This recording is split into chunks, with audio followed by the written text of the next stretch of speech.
ನಾನಿವತ್ತು ಒಂದೊಳ್ಳೆ ಸ್ವೀಟ್ ರೆಸಿಪಿನ ಈ ವಿಡಿಯೋದಲ್ಲಿ ಮಾಡಿ ತೋರಿಸ್ತಾ ಇದ್ದೀನಿ. ಅದೇನಪ್ಪಾ ಅಂದ್ರೆ ಕಾಜಾ ಸ್ವೀಟ್. ಈ ಸ್ವೀಟ್ ಅನ್ನ ತುಂಬಾ ಸಿಂಪಲ್ ಇಂಗ್ರೀಡಿಯೆಂಟ್ಸ್ ಅನ್ನ ಯೂಸ್ ಮಾಡಿ ಮಾಡ್ಕೊಳ್ಬಹುದು. ಟೇಸ್ಟು ಚೆನ್ನಾಗಿರತ್ತೆ. ಈ ಕಾಜಾ ಸ್ವೀಟ್ ಮಾಡ್ಲಿಕ್ಕೆ ಏನೆಲ್ಲ ಇಂಗ್ರೀಡಿಯೆಂಟ್ಸ್ ಬೇಕು ಅಂತ ನಾನು ಡಿಸ್ಕ್ರಿಪ್ಷನ್ ಬಾಕ್ಸ್ ನಲ್ಲಿ ಕೊಟ್ಟಿರ್ತೇನೆ, ದಯವಿಟ್ಟು ಚೆಕ್ ಮಾಡಿ. ಈಗ ಕಾಜಾ ಸ್ವೀಟ್ ಅನ್ನ ಯಾವ ರೀತಿ ಮಾಡೋದು ಅಂತ ನೋಡೋಣ.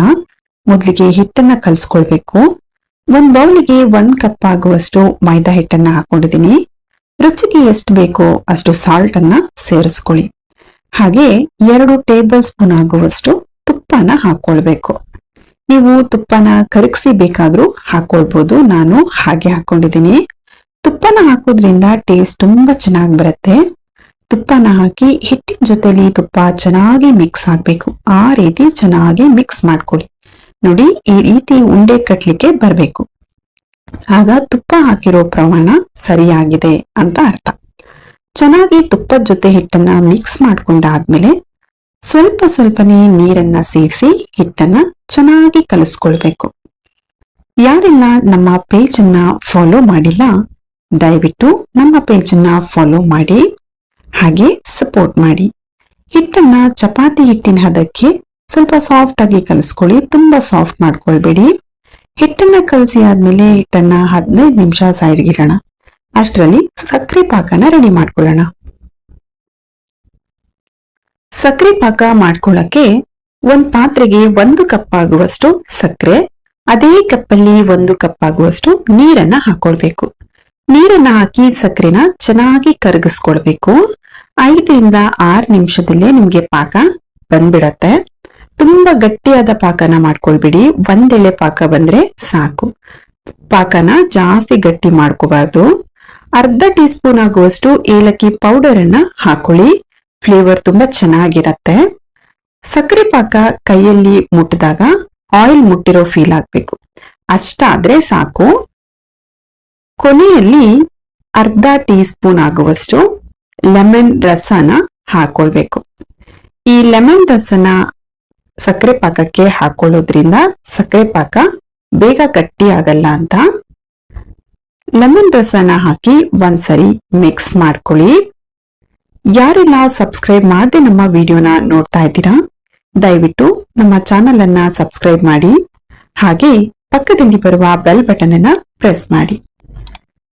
ಪಾಕನ ಒಂದ್ಸಲ ಮಿಕ್ಸ್ ಮಾಡ್ಕೊಂಡ್ರೆ ಪಾಕ ರೆಡಿ ಆಗತ್ತೆ. ಹಿಟ್ಟನ್ನ ಕಲ್ಸಿಟ್ಟು 15 ರಿಂದ 20 ನಿಮಿಷ ಆಗಿದೆ.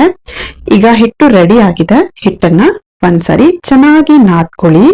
ನಾದ್ಕೊಂಡಾದ್ಮೇಲೆ ಹಿಟ್ಟನ್ನ 5 ಭಾಗಗಳನ್ನಾಗಿ ಮಾಡ್ಕೊಂಡಿದ್ದೀನಿ.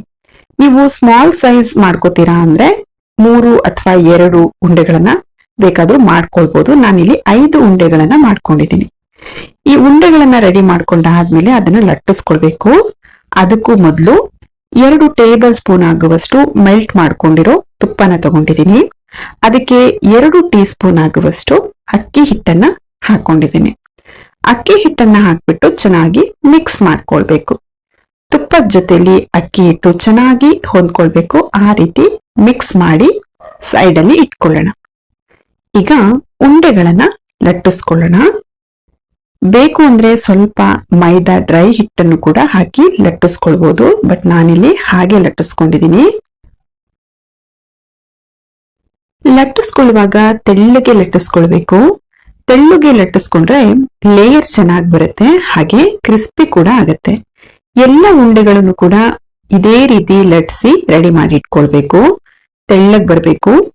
ಎಲ್ಲರೂ ಲಟ್ಸಿ ಇಟ್ಕೊಂಡಾದ್ಮೇಲೆ ಲಟ್ಟಿಸ್ಕೊಂಡಿರೋ ಹಿಟ್ಟಿನ ಮೇಲೆ ನಾವು ರೆಡಿ ಮಾಡ್ಕೊಂಡಿರೋ ತುಪ್ಪನ ಹಾಕಿ ಎಲ್ಲ ಕಡೆ ಸ್ಪ್ರೆಡ್ ಮಾಡ್ಕೊಳ್ಬೇಕು.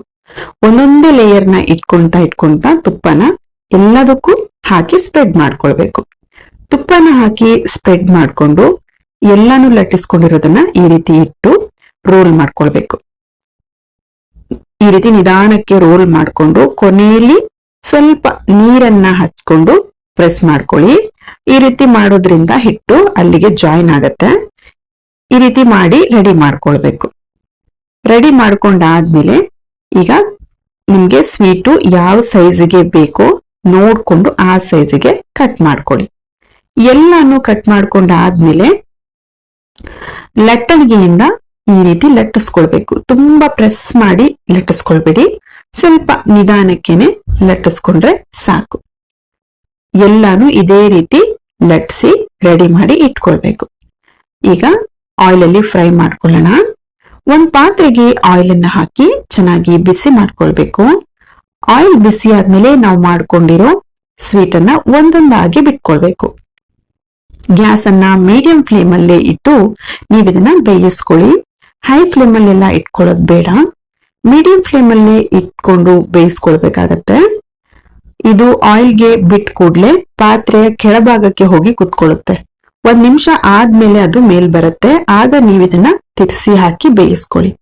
ಇದು ಚೆನ್ನಾಗಿ ಬೇಯಬೇಕು. ಇದು ಕಲರ್ ಚೇಂಜ್ ಆಗೋ ಹಾಗೆ ನೀವು ಫ್ರೈ ಮಾಡ್ಕೊಳ್ಬೇಕು.